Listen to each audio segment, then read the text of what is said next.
All right, now that you've read about some PHP basics in the last lesson, it's time to practice what we've learned. Okay, so first what I want you to do is go ahead and activate the theme 1.4 PHP Basics Starter. So that will give you the template that you need and you can just start editing in there. And what you'll see are some comments to do a few things. First, you're going to create an array of post titles. So hello world, hello PHP, things like that. You could do 3 or 5, however many you feel, but you want more than 1 or 2. Then you're going to create a loop. What kind of loop you create is up to you, but you want to loop through that array of posts, and then inside of that loop, call a display title function that you're going to write and pass it in the title of that post. Then that display title function will echo out the title onto the page wrapped inside an H3 tag. So again, you're going to create some post titles and then use a loop and a function to display those and sort through or go through each one and display it to the page. So go ahead and pause here, give this a try on your own, and then after you do that, come back and I'll show you how I went through this.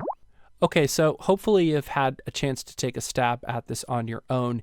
Just to back up here, I have my correct 1.4 PHP Basics starter theme loaded, and I've got the code open, that theme opened inside my editor. So I'm ready to go. We see the first thing is create an array of post titles. Okay, so we could call this post titles, a good descriptive name, and then the newer syntax of PHP allows for us to simply do this, and then we could pass in the different titles. So I'm going to say hello world, a comma, the next one, hello PHP, and then a hello WordPress.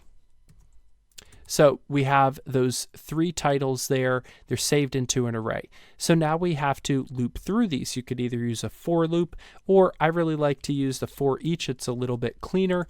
So I'm going to say for each post titles as post title. So common here to name whatever the array is that we're going through, and then whatever the individual title is itself.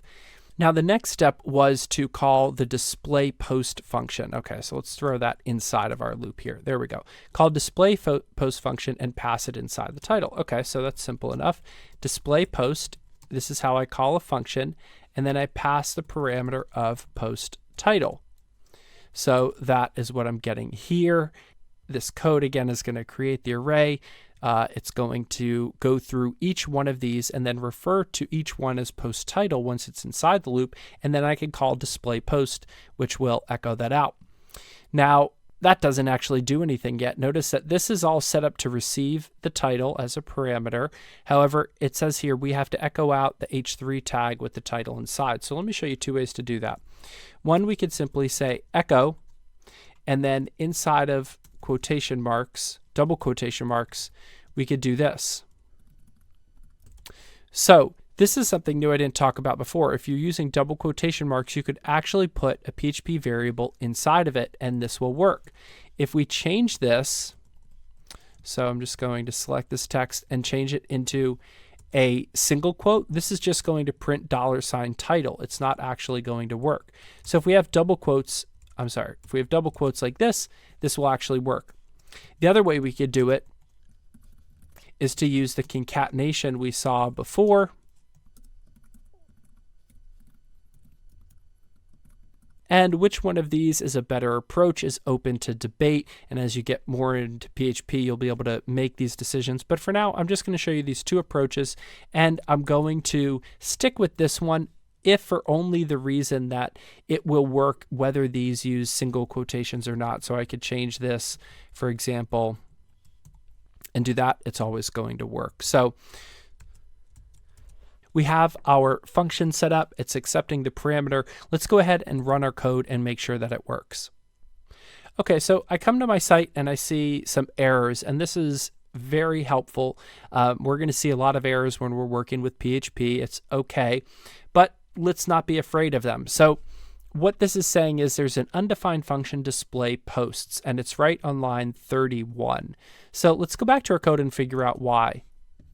If we come down here, notice that I called this display post, but the name of the actual function is called display title. So we could do one of two things. We could either change the name of the function like that, or we could update this to say display title like that. Either one of those are going to work. Again, this was just the instructions that got thrown off there. So that's what that problem was, but we also learned in the process how to troubleshoot. So let's come back here and reload our page again, and voila, we've got Hello World, Hello PHP, Hello WordPress. Now, if we were to add a new item onto this array, and we just did something like hello posts, and we come back and run it again, notice that it will loop through all of those. If we were to delete them all except for one, notice that it would just have that one. So pretty simple there. You'll see that we could, you'll notice that sometimes on the last line, you don't need this comma separating them. Some people like to include it always just as best practice. I tend to leave them off if you don't need it, but you could go either way on that.